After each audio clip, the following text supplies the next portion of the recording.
Selamat malam, selamat berjumpa kembali di Prime Talk, tajam mendalam bersama saya Wahyu Wiwoho. Pemirsa, perusahaan listrik negara atau PLN memastikan akan memberikan kompensasi kepada seluruh konsumen atau pelanggan, baik industri maupun rumah tangga, sebagai dampak dari pemadaman listrik yang terjadi selama 2 hari kemarin sejak Minggu hingga Senin. Tentu ini tidak bisa memuaskan semua pihak yang kemarin mengalami berbagai macam bentuk dan nilai kerugian selama pemadaman. Namun PLN menegaskan kompensasi akan diberikan sesuai aturan yang ada. Bagaimana kemudian mekanismenya? Kita lihat grafis berikut ini yang sudah ada di sebelah kanan saya. Ada gambaran ketika kemarin ada 3 wilayah paling tidak yang terdampak. DKI, Banten, dan juga Jawa Barat. Ada 21,9 juta pelanggan PLN yang kemarin terdampak atau mengalami kerugian. Hampir ada sebagian lebih dari 24 jam, tetapi rata-rata dari mulai 3 sampai 12 dan 18 jam. Dan ada total kompensasi yang siap diberikan oleh PLN, ini sebesar 839 miliar rupiah. Ini ditegaskan langsung kemarin oleh pelaksana tugas Direktur Utama PLN, Sri Penny Inten Cahyani, dalam beberapa kesempatan termasuk di layar Metro TV. Dan ini mekanisme ganti ruginya. Ini sudah sesuai dengan Undang-Undang Ketenagalistrikan nomor 30 tahun 2009 dan juga Peraturan Menteri SDM nomor 7 tahun 2017, yaitu pemotongan beban tagihan di bulan berikutnya. Artinya sekarang Agustus nanti akan mulai dibebankan atau tagihan yang keluar di bulan berikutnya, yaitu bulan September. Untuk Anda para pelanggan pasca bayar. Sementara untuk Anda yang sebagai pelanggan prabayar adalah nanti akan diberikan kompensasi, yaitu jumlah token atau per KWH atau jumlah KWH kilowatt per hour yang nanti akan di top up di dalam transaksi yang Anda lakukan di bulan berikutnya. Dan ada penambahan kuota atau KWH, ini seperti yang saya sampaikan untuk prabayar dengan harga normal mendapat 20% KWH lebih banyak. Sementara juga ada jumlah persentase 20% untuk Anda sebagai pelanggan yang sudah bersubsidi. Artinya Anda rumah tangga yang memiliki kilovolt 450 dan juga 900 volt ampere maksud saya. Itu 20% nilai kompensasinya sesuai peraturan menteri, sementara ada 35% yang tidak mendapatkan subsidi. Ini adalah yang nanti akan dikompensasikan kepada Anda dan sudah dijanjikan oleh PLN. Nanti kita akan lihat sebagai bagaimana lebih lanjut, lebih lengkap lagi jumlah kompensasi yang dibayarkan, termasuk mekanisme. Karena ada mekanisme, yaitu termasuk juga berkaitan dengan mutu pelayanan yang ini berbeda-beda. Di setiap wilayah, di Jawa Barat, kemudian juga di setiap kabupaten, apalagi kecamatan, ini tentu bentuknya berbeda-beda. Di DKI juga demikian. Kemudian juga di Banten, sama halnya demikian. Kita akan tanyakan nanti langsung, dan yang pertama saya ingin bergabung dengan narasumber di studio yang sudah bersama saya dari Yayasan Lembaga Konsumen Indonesia, Bu. Seperti ini, selamat pagi, selamat malam, Ibu. Selamat malam, Mas. Iya, kita sudah 2 hari, 3 hari ini disibukkan. Iya. Apa yang sudah diterima oleh YLKI sejauh ini? Ya, yang jelas bahwa konsumen juga menanyakan terkait dengan matinya listrik pada hari Minggu dan hari Senin. Kemudian yang kedua, apa yang bisa dilakukan oleh konsumen terkait dengan hal ini. Kemudian bahwa karena ada pertanyaan-pertanyaan tadi, kemudian kami bersama teman-teman berinisiatif untuk membuka suatu layanan posko. Iya. Sudah berapa banyak sampai hari ini? Ya, untuk sampai hari ini kita memang baru ada 6. Tetapi ini setidaknya adalah mewakili masyarakat. Artinya bahwa ada masyarakat juga yang ingin mengetahui seperti apa sih nantinya terkait dengan kejadian pada hari Minggu dan hari Senin. Ya, dari 21,9 juta pelanggan hanya 6 begitu yang melaporkannya. Apa rata-rata keluhan mereka? Ya, dia mengatakan bahwa kami mengalami pemadaman kemarin dan kita tidak mendapatkan suatu informasi sehingga dia tidak bisa melakukan suatu aktivitas. Nah, kemudian ketika dia menyalakan lagi, bagaimana ini caranya nanti? Itu yang ditanyakan juga oleh konsumen yang ke YLKI. Oke, kita masih akan menunggu sambungan dari PLN akan bergabung nanti dari luar studio ada Senior Executive Vice President Bisnis dan Pelayanan PLN Yudi Wicaksono yang akan segera bergabung. Tapi saya ingin lanjutkan lagi dengan Bu Sularsi. Ya. Ini kan juga ada tingkat mutu pelayanan tentunya yang menjadi prioritas pertama yang harus dilihat dan menjadikan acuan nanti jumlah kompensasi yang dibayarkan. Walaupun sudah ada aturannya 20% dan 35%. Iya.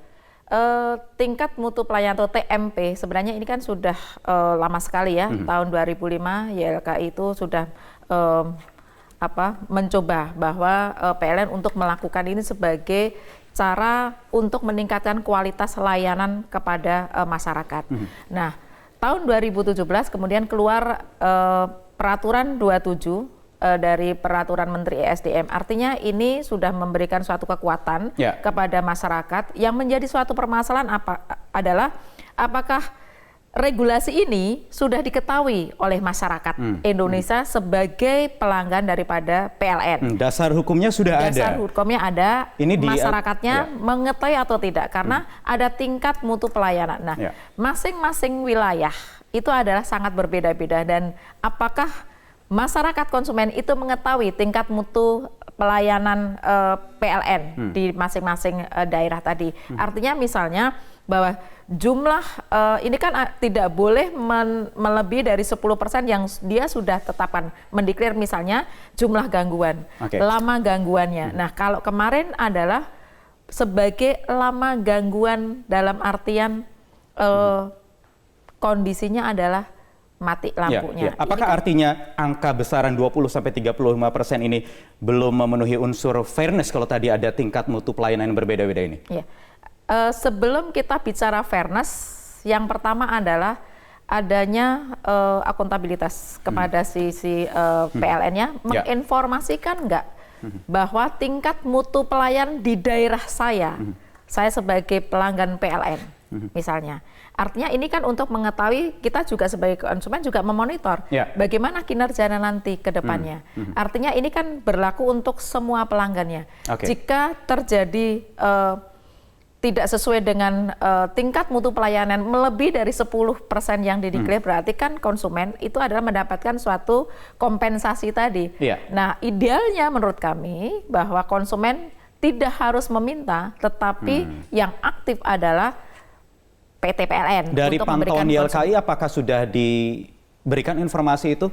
Kalau selama ini kami tidak mengetahui, saya sebagai pelanggan juga, dan mungkin juga bisa menanyakan nanti kepada PT PLN bahwa apakah tingkat mutu pelayanan ini sudah diinformasikan kepada konsumen di masing-masing wilayah. Oke, baik. Nanti kan kita tanyakan kepada Senior Executive Vice President Bisnis dan Pelayanan PLN Yudi Wicaksono yang akan segera bergabung nanti di segmen selanjutnya di Prime Talk. Sesaat lagi kami akan kembali usai jeda berikut ini, pemirsa.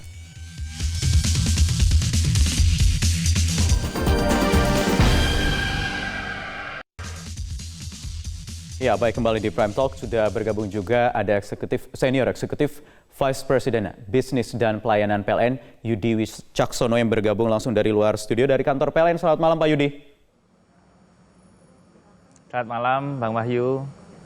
Selamat malam Bu Sularsi. Ya, baik. Pak Yudi, apa informasi yang kami bisa dapatkan soal kompensasi ini yang sudah dipastikan oleh PLN? Baik, kompensasi dasarnya kita sudah tahu bahwa berdasarkan merujuk kepada Undang-Undang Nomor 8 Tahun 1999, kemudian juga Permen SDM Nomor 27 Tahun 2017, di mana ada standar TMP atau tingkat mutu pelayanan, di mana total jumlah parameter TMP yang ada 6 sebenarnya yang bisa pelanggan mendapatkan atau konsumen mendapatkan kompensasi dari PLN. Sekarang case yang sedang ramai kita bahas adalah tentang blackout yang terjadi pada tanggal 3 Agustus 2019, di mana TMP ini yang terkait adalah soal lamanya gangguan. Jadi berdasarkan dari permen yang ada, regulasi yang ada, maka apabila konsumen menerima kondisi di mana parameter TMP sudah terlampaui lebih dari 10% dari target yang ditetapkan, maka konsumen berhak untuk mendapatkan kompensasi. Untuk hal lamanya gangguan, dari surat Dirjen Gatrik tahun 2019, tiap tahun nanti tiap beberapa tahun akan direview, ditetapkan target-target yang telah ditetapkan untuk menjadi acuan. Apabila dilewati maka akan mendapatkan konsumen akan mendapatkan kompensasi dari konsumen yang mendapatkan hak tersebut, ya, kompensasi. Ya. Contohnya di Jakarta untuk lama gangguan, karena di Jakarta jaringan sudah bagus, maka diterapkan 3 jam selama 1 bulan. Apabila terdapat kumulasi lebih dari 3 jam, maka pelanggan tersebut akan mendapatkan kompensasi. Ya, itu acuannya sebagai salah satu contohnya. Kemudian besaran kompensasi itu sudah diatur juga. Apabila pelanggan merupakan pelanggan mengikuti tarif adjustment atau non subsidi, akan mendapatkan kompensasi sebesar 35% kali rekening minimum. Ya, rekening minimum ini adalah biaya pembayaran sejumlah energi minimum yang wajib diambil atau diterapkan atau menjadi suatu batasan bagi pelanggan untuk membayar energi minimum tersebut. Energi minimum ini adalah 40 jam nyala, 40 jam pemakaian. Ya. Nanti dihitung semuanya. Sebagai contoh kasusnya, misalkan ada 2 pelanggan yang mempunyai daya terpasang 2.200 VA. Maka 2.200 VA itu sama dengan 2,2 kVA. Ya, nanti kami hitungnya adalah 2,2 kVA dikalikan 40 jam, kemudian dikalikan tarifnya. Tarif tegar rendah di sini untuk non subsidi sebesar Rp1.467,28 per kWh. Nanti dikalikan 0,35 atau 35%, sekitar 45.190. Pak Yudi, ini kan ada hitung-hitungan yang mungkin banyak konsumen, baik rumah tangga maupun industri ini jarang sekali aware dengan jumlah konsumsi daya listrik, berapa banyak mereka konsumsi dalam 1 bulan dalam jangka waktu tertentu ini. Minimumnya berapa? Sederhananya seperti apa, Pak? Agar masyarakat ini bisa dengan mudah mendapatkan transparansi soal kompensasi ini. Oke. Ya.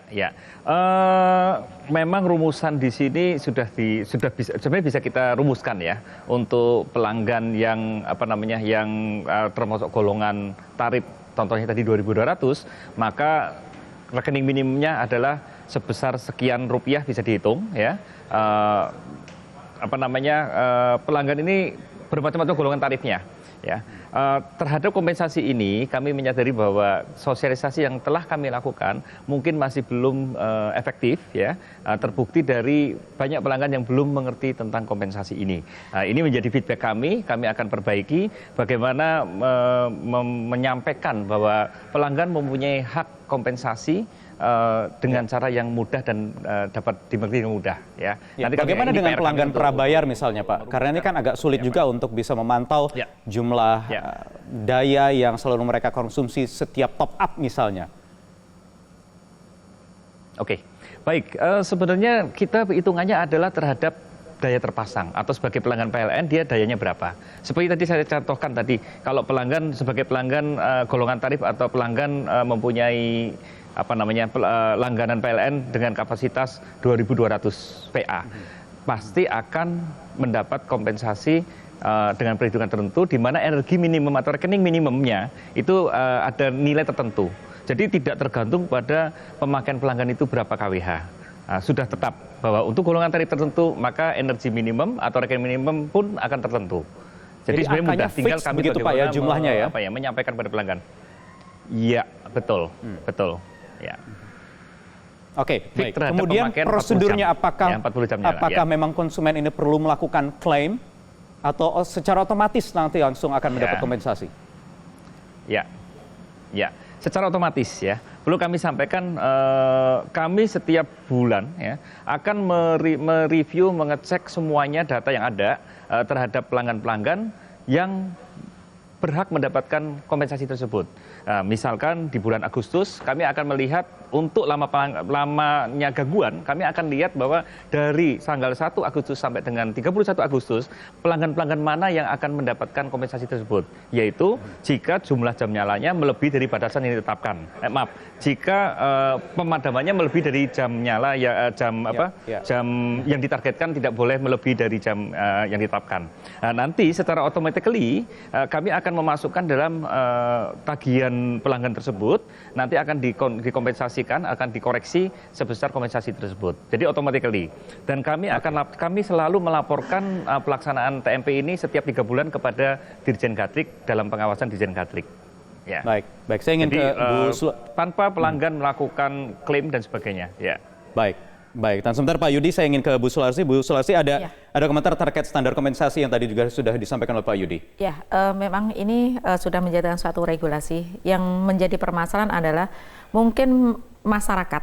Kita kan pengen mengetahui juga bahwa tingkat mutu pelayanan di daerahnya itu berapa.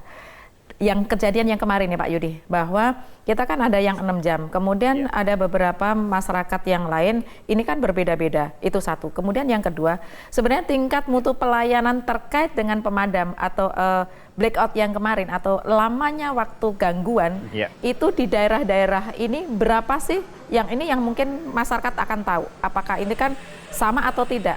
Setahu saya, sepengetahuan saya, karena 2005 waktu itu adalah bahwa masing-masing APJ itu adalah sangat berbeda-beda. Nah, kekhawatiran kami adalah bahwa tadi ada tingkat mutu pelayanan itu sudah ditentukan, kemudian kalau melebihi dari 10% yang dideklar atau yang sudah ditentukan, masyarakat konsumen akan mendapatkan suatu kompensasi. Tetapi kalau itu tidak melebihi dari 10%, maka tidak akan mendapatkan penggantian atau kompensasi tadi. Menjadi permasalahan adalah berapa masing-masing wilayah di daerah tadi. Ini ada sangat penting informasi untuk konsumen, gitu Pak. Oke, baik. Nanti mungkin bisa dijawab Pak Yudi usai jeda berikut ini. Pemirsa tetap bersama kami di Prime Talk. Ya, baik, kembali di Prime Talk. Pak Yudi, mungkin Anda bisa membantu menjawab tadi apa yang disampaikan oleh Bu Sularsi terkait informasi kepada publik, kepada konsumen, terkait tingkat mutu pelayanan ini yang tentu di setiap daerah berbeda-beda, Pak. Ya, baik, kami sampaikan bahwa tiap daerah memang berbeda. Ini pun nilainya ditetapkan oleh kementerian, dari DJK, Dirjen Gatrik. Ya, contohnya gini, perbedaannya gini. Kalau di Jakarta jaringan sudah bagus, maka batasan yang dilampaui atau batasan target untuk terkena atau tidaknya TMP ini adalah lama matinya dalam 1 bulan tidak boleh lebih dari 3 jam. Ya, nanti daerah lain yang mungkin lebih bukan seperti kota besar Jakarta, dia ada targetnya 5 jam dan seterusnya. Data ini ada diberikan dan kami mendapatkan rincian dari setiap daerah berapa batasan yang ditetapkan. Dan ini pun disampaikan di kantor-kantor kami. Ya, jadi pelanggan juga bisa melihat di kantor-kantor kami. Namun ya kami melihat bahwa sosialisasi terhadap kompensasi ini masih kurang efektif menurut kami, sehingga kami akan memperbaiki supaya lebih mudah dimengerti oleh pelanggan kapan dia bisa dapat kompensasi, kapan tidak dapat kompensasi. Demikian, mungkin Pak. bisa dibantu dari layar Metro TV malam ini, ada batasan. Misalnya dari ketiga wilayah besar kemarin yang terdampak yaitu Jabodetabek, Jakarta, kemudian Banten dan Jawa Barat. Mana kira-kira yang standar kompensasinya tadi, batasan maksimal atau minimum tadi, lama mati dalam per bulan, maksimal atau minimum berapa jam, itu bisa dijelaskan tidak Pak? Baik, kita ada kelompok bahwa tingkat unit itu kita kelompokkan ABC, ya, di mana A adalah jaringan-jaringan yang banyak menggunakan bawah tanah. Kemudian spindle atau mesh sifatnya seperti di Jakarta ini, batasan lamanya adalah dalam satu bulan adalah 3 jam. Ya. Ada daerah lain yang contohnya lebih 50% atau lebih penyulang dengan daya tersambung 100 kV. Ini memang lebih teknis ya, kami punya acuannya. Kelompok B itu lebih dari 5 jam. ya.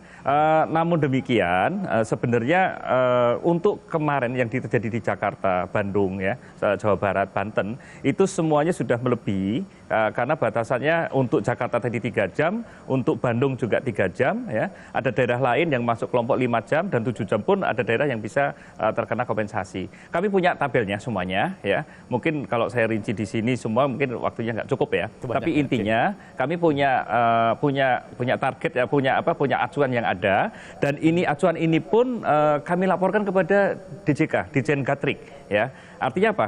Ketika kami melaksanakan perhitungan kompensasi ini tidak tepat, kami akan dikontrol, akan diawasi oleh DJK. Jadi akan selalu kita berikan kompensasi kepada konsumen sesuai dengan target yang ditetapkan oleh DJK ya. Demikian Pak, jadi ada acuan, yang gampang adalah daerah kemarin yang terkena ada yang 3 jam, 5 jam, dan 7 jam. Ya. Oke, baik. Jadi ini, ya baik. Jadi bagi masyarakat, konsumen yang ingin mengetahui lebih detail lagi, ini bisa kemana harus bisa mengakses informasi ini Pak Yudi? Di kantor area bisa, di kantor PLN ya. Nanti ini sebagai masukan kami, ya, kami lihat website kan bisa kita dilihat ya. Daerah-daerah tertentu yang acuan TMP-nya berapa, nanti akan kami sampaikan di website dari PLN sehingga lebih transparan, semua pelanggan pun mengetahui. Ya, demikian. Jelas. Itu prioritas adalah soal transparansi, Bu Sularsi. Ini yang kadang permasalahannya adalah soal transparansi satu, kemudian soal awareness yang tadi sudah kita sempat perbincangkan.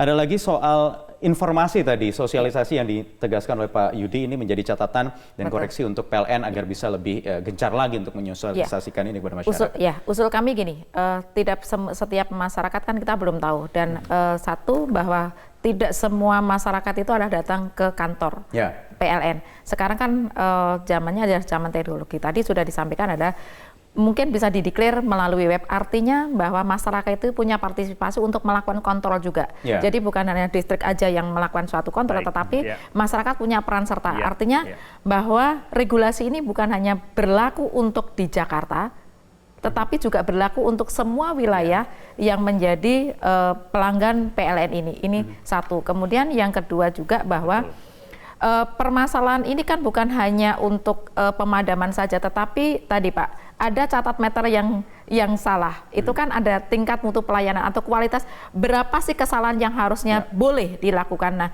kemudian batas waktu pelayanannya, lama waktunya, ini kan juga perlu. Jadi ini untuk membuat suatu awareness juga kepada masyarakat, membuat juga masyarakat partisipasi untuk melakukan suatu kontrol terkait dengan peningkatan pelayanan ini. Ini artinya bahwa dengan kejadian yang terjadi hari Minggu tanggal 3 Agustus kemarin, ini juga bisa membuka suatu informasi yang lebih luas kepada masyarakat terkait dengan tadi, ini ada suatu regulasi yang baik buat konsumen, dan regulasi ini juga sebagai kontrol bagaimana kinerja si PLN untuk melakukan suatu pelayanan sebagai pelayan publik, ini juga sangat penting. Artinya ini yang bisa dipakai itu. Ya, baik. Mudah-mudahan nanti bisa segera dilaksanakan oleh teman-teman PLN, Pak Yudi, untuk menyosialisasikan lagi terkait kompensasi yang sudah seharusnya dilaksanakan karena sudah ada regulasi yang cukup baik ini tadi menurut Bu Sularsi. Terima kasih atas waktunya pengurus harian YLKI,